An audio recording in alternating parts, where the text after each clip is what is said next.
Hello everybody, welcome back to my channel. আমি এসে গেছি তোমাদের সাথে আরও একটি স্নানের ভিডিও শেয়ার করতে। তা স্নান করতে যাওয়ার আগে আমি একটুখানি নিচে যাচ্ছি, মানে নিচের গাছে ফুল ফুটেছে, সেই পুজোর ফুলগুলো তুলে আনার জন্য। এই যে আমি নিচে এসেছি, এই যে জবা ফুল গাছটা, এই যে জবা ফুল গাছটা এখানে একটু আগুন ধরিয়েছিল বলে আমার শ্বশুর গাছটা একটু মরো মরো ভাব হয়েছে।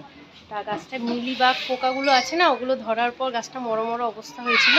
তা এখন গাছটা একটু ভালো হয়েছে, আর ওই কড়িও ধরেছে। তাই এই যে জবা ফুল ফুটেছে, এই ফুলটাই নিতে আসলাম নিচে।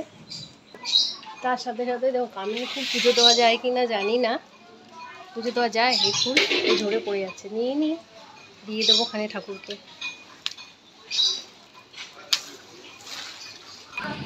ওই তুই কী করছিস বৃষ্টিতে? হ্যাঁ, এরা একটা কুকুর ঢুকে গেছে। আমার ছেলে তো গেট খুলে রাখে, ওই জন্য কুকুর ঢুকে গেছে। ছেলেটাকে স্নান করিয়ে দিয়েছি, যেহেতু ওর জ্বর হয়েছে না, তাড়াতাড়ি ওই জন্য অল্প জল দিয়ে ওকে স্নান করিয়ে দিলাম, তাড়াতাড়ি গামুছিয়ে দিয়েছি। আর ভিডিওটা চালু করেছিলাম, কিন্তু ভিডিওটা হয়নি, তারপর দেখছি ভিডিওটা উঠিনি। তো ওকে স্নান করিয়ে দিলাম, বললাম তুই ওইখানে গিয়ে বস।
হ্যাঁ দেখো, সেদিন আমার মা এসেছিলো, বৃষ্টি হচ্ছিলো না, তাই ভাই বউ আর মা মিলে পুরো ছাদটা পুরো জল দিয়ে ধুয়ে দিয়েছে। দেখো পুরো ছাদটা পরিষ্কার হয়ে গেছে।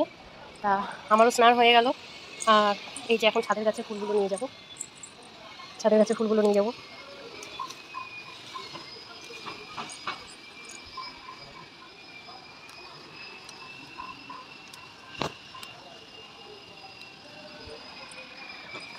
তা এভরিবডি, হ্যালো এভরিবডি, আমি এখানেই আমার স্নানের ভিডিওটা শেষ করলাম বা ব্লগটাকে এখানেই এন্ড করলাম।